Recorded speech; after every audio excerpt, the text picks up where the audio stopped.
नमस्कार मित्रों, मैं स्वागत करता हूं आपके अपने चैनल स्टडी विद तेज पे और बहुत ही अच्छे गुड न्यूज़ के साथ मैं प्रस्तुत हूं इस इम्पोर्टेंट सेशन में। वैसे स्टूडेंट जो पैरामेडिकल या फिर पॉलिटेक्निक की तैयारी कर रहे हैं तो उनके लिए है बहुत बड़ी गुड न्यूज़ और बहुत बहुत बड़ी इंफॉर्मेशन कि आपका जो ऑनलाइन वेब पोर्टल है वो ऑन हो चुका है। यहाँ पे आप देख सकते हैं बीसीसी के ऑफिशियल वेबसाइट पे मैं जूम इन कर देता हूँ जिसे आप अच्छे से चेकआउट कर पाए। यहाँ online application portal for DCC PM और पीएम 2024 के लिए यहाँ पे पोर्टल ओपन हो चुका है। यानी कि अभी से ये जो भी छात्र हैं इस सेक्टर में, वो चाहे पॉलिटेक्निक के हो, मैट्रिकुलेशन लेवल के पैरामेडिकल के स्टूडेंट हो या फिर इंटरमीडिएट लेवल के पैरामेडिकल के स्टूडेंट हो, वो आप इस प्रोसेस के जरिए रजिस्ट्रेशन को कंप्लीट कर सकते हैं। ठीक है, तो चलिए देखते हैं कि पोर्टल ओपन होने के बाद किस प्रकार का इंटरफेस देखने को मिलता है। चलिए सबसे पहले हम लोग इंपॉर्टेंट डेट्स पे थोड़ा ध्यान दे देते हैं। इंपॉर्टेंट डेट्स के बाद हम लोग समझेंगे कि इस प्रोसेस को कैसे आप कंप्लीट कर सकते हैं, क्या प्रक्रिया रहने वाली है, सारी चीजें। देखिए, ऑनलाइन रजिस्ट्रेशन जो प्रारंभ हो रहा है 12/4/2024, यानी कि ये आज से ही प्रारंभ हो जा रहा है। आज से आपका ऑनलाइन रजिस्ट्रेशन एप्लीकेशन लेना प्रारंभ कर चुका है बोर्ड। ठीक है, ऑनलाइन रजिस्ट्रेशन समाप्त होगा 11/5/2024, यानी करीब करीब एक महीने का आपको समय मिलता है। इस एक महीने के अंदर अंदर सारी प्रक्रिया को आपको पूरा कर लेना है। लास्ट पेमेंट डेट होगी आपकी 14/5/2024, यानी कि अगर आप रजिस्ट्रेशन कंप्लीट कर लिए और उसके बाद आपने पेमेंट नहीं किया है, उस स्थिति में आप 14 तारीख तक लास्ट पेमेंट कर सकते हैं। ठीक है, जो एप्लीकेशन फी रहेगा उसको पेमेंट करने की जो लास्ट डेट रहने वाली है वह रहने वाली है 14 मई। ठीक है, ये अच्छी बात है। लेकिन मेरा एक सजेशन ये रहेगा कि आप सभी जितनी जल्द हो सके उतना जल्द इस प्रोसेस को कंप्लीट कर लीजिए। क्यों कर लीजिए? क्योंकि अगर आप 7 दिन के अंदर अंदर अभी इस प्रोसेस कंप्लीट कर लेते हैं तो आपको अपनी डिजायर की, अपनी चॉइस की जो सेंटर है वो आसानी से मिल जाएगा। आपको बहुत दूर जाके एग्जाम देने की जरूरत नहीं पड़ेगी, आपको बहुत ही नियर बाई सेंटर अलॉट कर दिए जाएंगे। ठीक है, तो सही समय के साथ। और दूसरी चीज कि आपको बहुत सावधानी से, बहुत ही ज्यादा सावधानी से एक एक लेटर, अपने नाम का, एड्रेस का, हर चीज, डेट ऑफ बर्थ, हर चीज बहुत सावधानी से जांचना है ताकि आपको काउंसलिंग में किसी प्रकार की कोई समस्या ना हो। ठीक है, बिल्कुल हड़बड़ाना नहीं है, अभी आपके पास बहुत ज्यादा समय है। रिलैक्स मोड में बहुत अच्छे से हर चीज को जांचते हुए आपको इस प्रोसेस को कंप्लीट करना है। ठीक है, चलिए अब बात कर लेते हैं कि रजिस्ट्रेशन प्रोसेस में क्या क्या चीजें होंगी। ठीक है, सारी चीजें हम लोग देख लेते हैं भाई। सबसे पहले आपको क्या करना होगा? रजिस्टर करना हो खुद को। क्या प्रोसेस है? सबसे पहला प्रोसेस ये है कि register yourself and verify mobile and email. यानी सबसे पहले आपको अपना अकाउंट क्रिएट करना होगा। यहाँ पे अकाउंट जब आप क्रिएट करेंगे तो आपको अपना मोबाइल या ईमेल आईडी वहां पे लॉगिन करना होगा और उसे वेरीफाई करना होगा। ठीक है, इसके बाद आपको अपने अकाउंट में लॉगिन करना होगा। यहाँ पे जैसे लॉगिन का ऑप्शन दिख रहा है, मैं दिखाता हूँ थोड़ी देर में आपको। ठीक है, इसके बाद एप्लीकेशन फॉर्म को भरना होगा। आप एप्लीकेशन फॉर्म को भरेंगे, इसके बाद आप अपलोड करेंगे डॉक्यूमेंट्स। डॉक्यूमेंट्स में क्या क्या अपलोड करेंगे? अगर आप मैट्रिक लेवल के भर रहे हैं तो आपको मैट्रिकुलेशन के सर्टिफिकेट लगेंगे। आप अगर इंटरमीडिएट लेवल के भर रहे हैं तो इंटरमीडिएट के लेवल के आपके लगेंगे। ठीक है, आधार कार्ड और इस प्रकार के आपके सिग्नेचर के साथ साथ आपका फोटो, इस प्रकार के जो डॉक्यूमेंटेशन है, इस सारे प्रक्रिया को आपको समाप्त करना होगा। इसके बाद एप्लीकेशन को आप प्रीव्यू करेंगे। एप्लीकेशन प्रीव्यू करेंगे कि आपने क्या कोई गलती तो नहीं की है, सारी चीजों को एक एक करके क्रॉस चेक इस प्रोसेस लेवल पे आपको करना है। इसके बाद आपको एप्लीकेशन फी पे करके आपको उस एप्लीकेशन पार्ट का फॉर्म ए और बी का दोनों का प्रिंट आउट रख लेना है। ठीक है, यहाँ पे एक प्रो टिप आपके लिए रहने वाली है कि आप सभी जब भी साइबर कैफे या खुद से भी अगर आप करते हैं तो इसे प्रिंट आउट करके फिजिकल कॉपी तो जरूर रख लीजिए, 2-4 जगह इसे अपने पास किसी भी प्रकार से डिजिटल फॉर्मेट में भी, पीडीएफ फॉर्मेट में भी रख लीजिए। इससे क्या होगा कि अगर गलती से आपका किसी कारण से ये अगर खो जाता है प्रिंट आउट, तो आप उसके माध्यम से आप दूसरा भी प्रिंट आउट निकलवा सकते हैं। ठीक है, तो ये बहुत ध्यान से आप इसे डिजिटल फॉर्मेट में और फिजिकल फॉर्मेट में, दोनों फॉर्मेट में रख लीजिए। आगे बहुत काम आने वाला है काउंसलिंग के समय पे ये। ठीक है, क्योंकि काउंसलिंग में सबसे इंपॉर्टेंट है। सही है। अब प्रोसेस क्या है? कैंडिडेट आपको क्या क्या चीजें चाहिए होंगी। ठीक है, क्या क्या चीजें चाहिए होंगी नोट डाउन कर लीजिए। सबसे पहले आपके पास अपना मोबाइल नंबर होना चाहिए, आपके पास अपना ईमेल आईडी होना चाहिए, ठीक है।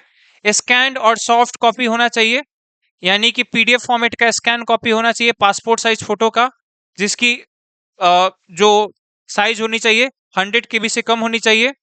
हिंदी और इंग्लिश सिग्नेचर आपका होना चाहिए, हिंदी का भी सिग्नेचर और इंग्लिश का भी सिग्नेचर आपके 100 केबी से कम का। आधार कार्ड अगर आपका है तो आप जरूर अटैच कर दीजिए, ठीक है। और यूपीआई मतलब आप पेमेंट करने के लिए वो प्रोसेस में आपको मतलब महत्वपूर्ण क्या है आपके पास, कि आपके पास मोबाइल नंबर हो, अपने पासपोर्ट साइज फोटोग्राफ हो, और स्कैन्ड कॉपी ऑफ आपके हिंदी और इंग्लिश के सिग्नेचर हो, ये बहुत इजीली अवेलेबल आधार कार्ड हो, ठीक है। इसके बाद आपके जो एजुकेशनल डॉक्यूमेंट्स है वो भी बहुत महत्वपूर्ण है, जिससे मैट्रिकुलेशन और इंटरमीडिएट के सर्टिफिकेट। चलिए, ये सारी चीजें क्लियर हो चुकी होंगी। अब हम लोग बढ़ते हैं इंटरफेस पे, कि हम लोग कैसे इस चीज को कंप्लीट करेंगे। देखिए यहाँ पे आप जैसे ही इस पोर्टल पे जाते हैं ना, जैसे इस पोर्टल पे जाते हैं तो न्यू रजिस्ट्रेशन का प्रोसेस दिख जाता है। जैसे आप न्यू रजिस्ट्रेशन का प्रोसेस पे टैप करेंगे, यहाँ से आपका रजिस्ट्रेशन प्रोसेस प्रारंभ हो जाएगा। और जब रजिस्ट्रेशन प्रोसेस को आप समाप्त कर लेंगे, उसके बाद आपको ऑप्शन दिखेगा यहाँ पे लॉगिन करने का। यहाँ से आप लॉगिन करके सारी चीजों को कंप्लीट कर सकते हैं। Email with password, email address आप डालेंगे और यहाँ पासवर्ड डालेंगे, तो आपका यहाँ से साइन इन और लॉगिन हो जाएगा, ठीक है। न्यू रजिस्ट्रेशन पे आप टैप करते हैं तो कुछ इस प्रकार का आपको इंटरफेस देखने को मिलेगा। देखिए यहाँ पे चरणबद्ध तरीके से आपको बहुत अच्छे से समझाया हुआ है कि क्या क्या प्रक्रिया रहने वाली है। सबसे पहले आप रजिस्ट्रेशन करते हैं, इसके बाद पर्सनल इन्फो लिखते हैं, जैसे कि आपका नाम क्या, आपके फादर्स नेम क्या, आपका एड्रेस क्या है, सारी डिटेल यहाँ पे आपको अगले स्टेप में। थर्ड स्टेप में क्या है कि आपका फोटो और सिग्नेचर आपको अपलोड करना होगा। फोर्थ स्टेज में आपको एजुकेशनल इन्फो देना होगा, ठीक है।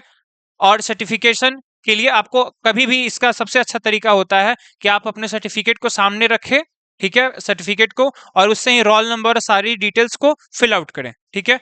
एप्लीकेशन प्रीव्यू में क्या करना होगा, एप्लीकेशन प्रीव्यू सिंपल बात है कि आपने जो भी प्रोसेस कंप्लीट किया है क्या वो सही है या गलत है, इस चीज को आपको कहीं ना कहीं प्रीव्यू कर लेना होगा, ठीक है। फी पेमेंट आपको करना होगा और कंप्लीट प्रोसेस कंप्लीट। देखिए यहाँ पे जो महत्वपूर्ण है, जो मैं आपको बता देना चाहता हूं, जो बार बार आप लोग गलती करते हो, काउंसलिंग के समय बहुत समस्या हो जाती है, आप लोग नाम और नंबर गलत कर देते हो। एक चीज बहुत इंपॉर्टेंट है, वो है आपका मोबाइल नंबर। मोबाइल नंबर जब आप डाल रहे हो तो वैसे व्यक्ति का डालो जिसका मोबाइल नंबर आपका घर में रहे। अगर आपके पास खुद का पर्सनल फोन नहीं है तो वैसे फैमिली मेंबर का फोन का नंबर डालिए जो हमेशा आपके घर में रहता हो। किसी भी बाहर जाने वाले भाई भतीजा या किसी भी रिलेटिव का आप मोबाइल नंबर नहीं डालिए, क्योंकि बहुत समस्या होती है ओटीपी आपको प्राप्त करने के लिए। जब काउंसलिंग का प्रोसेस करना होता है बहुत ही ज्यादा आपको समस्या हो जाती है, क्योंकि एक ओटीपी जाएगा, फिर आप उनसे पूछोगे और सारी प्रक्रिया करोगे, आपको बहुत समस्या हुई होगी। जो लास्ट काउंसलिंग करा चुके हैं स्टूडेंट्स, ये कहीं ना कहीं हमारा एक्सपीरियंस रहा है। तो आप बहुत सावधानी से अपना फोन नंबर और ईमेल आईडी डालोगे, ये चीज मेक श्योर करना, ठीक है, और सही सही डालोगे, ठीक है। चलो, अब यहाँ पे क्या चीज आपको ध्यान देनी है कि जैसे ही यहाँ पे इंटरफेस देखोगे, डीसीसी एग्जाम 2024, अगर आप पॉलिटेक्निक के लिए फॉर्म भरना चाहते हो तो आप इस पे टैप करोगे। पीएम के लिए करना चाहते हो, पैरामेडिकल के लिए करना चाहते हो तो इस पे टैप करोगे, और पीएमएम के लिए करना चाहते हो तो आप इस पे टैप करोगे, ठीक है। इस प्रकार से आप टिक करोगे। और जो स्टूडेंट तीनों के लिए करना चाहते हैं वो तीनों के लिए कर सकते हैं। जो स्टूडेंट सिर्फ ये दोनों के लिए करना चाहते हैं सिर्फ इन दोनों के लिए, यानी आपके पास ऑप्शन सारे खुले रहेंगे। इसमें आपको क्या करना होगा, नेम डिटेल, ठीक है, first name, middle name, last name, date of birth, mobile number सही सही डालना होगा। और यहाँ पे वेरीफाई करने के लिए आप भेजेंगे तो उसके बाद आपका ओटीपी आएगा जिसे आपको वेरीफाई करना होगा। फिर ईमेल एड्रेस भेजेंगे तो ईमेल एड्रेस पे फिर यहाँ से सेंड ईमेल एड्रेस पे टैप करेंगे तो वो आपका एक ओटीपी जाएगा। उस लिंक से यहाँ पे आपको वेरिफिकेशन कोड बताना होगा। आप यहाँ एक पासवर्ड रखेंगे जो आपको बहुत याद से रखना होगा, ठीक है। इसके बाद आप इसे सेलेक्ट करेंगे, कोई भी चीज जो आपको चूज करना हो, व्हाट इज योर चाइल्डहुड, या फिर इसे आप इग्नोर भी कर सकते हैं, ठीक है। और इस सिक्योरिटी पिन को यहाँ इन करके साइन ऑफ कर लेना होगा। इस प्रकार से आपका रजिस्ट्रेशन प्रोसेस कंप्लीट हो जाएगा, ठीक है। चलिए, अब जो महत्वपूर्ण बातें आपको ध्यान देनी है वो यह है, ऑफिशियल नोटिफिकेशन के अकॉर्डिंग सारी चीजें जो आपको समझनी है। रजिस्ट्रेशन प्रोसेस आपको हम बता चुके हैं ऑलरेडी, क्या क्या इंपॉर्टेंट है, कैसे है, ये कहीं ना कहीं आपने जान लिया है और समझ लिया है। Personal information second step, third step upload photo signature, step 4 educational information, ठीक है। शैक्षणिक योग्यता से संबंधित कंप्यूटर, मतलब आपको क्या करना है कि अपने पास सर्टिफिकेट रखना है और उसमें से जो जो डिटेल मांगे जा रहे हैं वो आपको फिल आउट करना होगा कंप्यूटर स्क्रीन पे, ठीक है। चलो आगे बढ़ते हैं। अब यहाँ पे अब जो कहीं ना कहीं प्रश्न होगा कि सर सारी बातें आपने बताई बट आपने एप्लीकेशन फी नहीं बताया। एप्लीकेशन फी के लिए 3 कैटेगरी है, ठीक है। 3 कैटेगरी कौन कौन सी है? पहली कैटेगरी वो है उन स्टूडेंट की जो सिर्फ एक समूह, यानी जो हमारे पास 3 ऑप्शन है ना, पैरामेडिकल, पॉलिटेक्निक और पीएमएम, यानी मैट्रिक लेवल के जो पैरामेडिकल हैं वो, ठीक है। तो इसमें एक समूह का आप भरते हैं तो आपका वो जो चार्ज होता है जनरल कैटेगरी के लिए वो होता है 750 रुपए, ठीक है। कितना होता है? 750 रुपए। और SC ST और दिव्यांगजनों के लिए पड़ता है 480 रुपए। सिर्फ एक कोई कैटेगरी में आप फॉर्म भरते हो तब, ठीक है। किसी एक कैटेगरी में अगर आप फॉर्म भरते हो तब आपको ये देना होता है। लेकिन अगर आप किसी 2 कैटेगरी के लिए फॉर्म भरते हो तो आपको देना पड़ता है 850 रुपए। 2 कैटेगरी के लिए आपको कितना देना पड़ेगा? 850 रुपए, ठीक है। और SC ST दिव्यांगजनों को देना पड़ता है कितने रुपए? 530 रुपए, ठीक है। 530 रुपए। पर वैसे स्टूडेंट जो तीनों के तीनों कैटेगरी के लिए ऑप्ट करेंगे, जो तीनों के तीनों कैटेगरी के लिए ऑप्ट करेंगे, उन्हें देना पड़ेगा कितना? 950 रुपए, ठीक है। कितना देना पड़ेगा? 950 रुपए जनरल कैटेगरी के लिए, ठीक है। वैसे स्टूडेंट जो तीनों कैटेगरी के लिए ऑप्ट करेंगे उन्हें देना पड़ेगा 950 रुपए, बिल्कुल। आई होप कि यहां तक सारी चीजें आप कहीं ना कहीं समझ पाए हैं, ठीक है।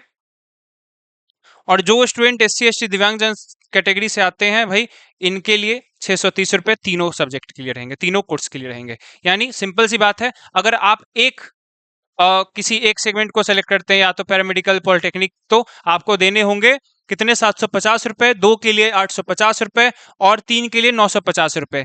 क्रमशः वैसे ही दिव्यांगजनों और SC ST के लिए 480, 530 और 630 रुपए पड़ते हैं। चलिए, ये इंफॉर्मेशन आप कहीं ना कहीं समझ पाए होंगे। इसके बावजूद भी अगर आपके कोई डिटेल सारी चीजें मिस हो जाती हैं या फिर कोई भी चीज आपको जानकारी चाहिए होगी तो कृपया कमेंट करना ना भूलें। हम सारी चीजें आने वाले सेशंस में कवर कर लेंगे, आपके जो भी डाउट्स होंगे क्लियर कर लिए जाएंगे। चलिए, अब ऑनलाइन रजिस्ट्रेशन डेट कब से प्रारंभ हो रहा है? तो 12 तारीख से ये क्लोजिंग, ये सारी चीजें कहीं ना कहीं आप समझ चुके हो। एडमिट कार्ड 13/6/2024, ठीक है। 13/6/2024 महत्वपूर्ण तिथि ये है, आपको इशू हो सकता है 13/6/2024 को। और प्रपोज्ड एग्जामिनेशन डेट पॉलिटेक्निक का है 22/6/2024 और 23/6/2024 है आपका पैरामेडिकल और पीएमएम के लिए। यानी आपके पास बहुत अब ज्यादा समय नहीं है, लग जाइए, मेहनत करिए और पढ़ाई करने पे लग जाइए। यानी कि पूरा का पूरा सिलेबस कंप्लीट करिए, क्वेश्चंस आंसर सॉल्व करिए, सारी चीजों को एक एक करके क्लियर करना प्रारंभ कर दीजिए, ठीक है। चलिए, अब हम लोग लास्ट बट नॉट लिस्ट सबसे इंपॉर्टेंट पॉइंट को देख लेते हैं। एज लिमिट की बात की जाए तो पैरामेडिकल के लिए आपकी जो एज लिमिट रहने वाली है वह रहने वाली है 15 से 30, ठीक है।